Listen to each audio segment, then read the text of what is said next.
గౌరవనీయులైన చంద్రబాబు నాయుడు గారు నాయకత్వంలో రాష్ట్ర ప్రజలకి ప్రపంచంలో ఉన్న ప్రతి తెలుగు వారికి పూర్తి విశ్వాసం ఉంది అధ్యక్ష.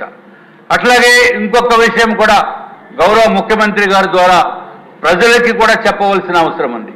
దుర్మార్గపు ప్రభుత్వం వైఎస్ఆర్సీపీ ప్రభుత్వానికి కూడా 40% మంది ఓట్లు వేశారంటే వాళ్ళు అన్నం తినేపోసారా, లేకపోతే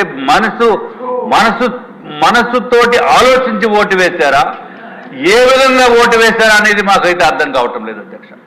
ఇది కూడా ఓటు హక్కు వినియోగించుకోవటం ప్రతి ఒక్కరి హక్కు. కానీ ఓటు ఒక మంచికి ఓటు వేయాలి, ఒక చెడుని దూరంగా పెట్టాలని చెప్పి 5 సంవత్సరాల పరిపాలన చూసిన తర్వాత కూడా వాళ్ళు ఈ విధంగా చేయటం అనేది ఒక్కసారి ఆలోచించవలసిన అవసరం ఉంది అధ్యక్ష.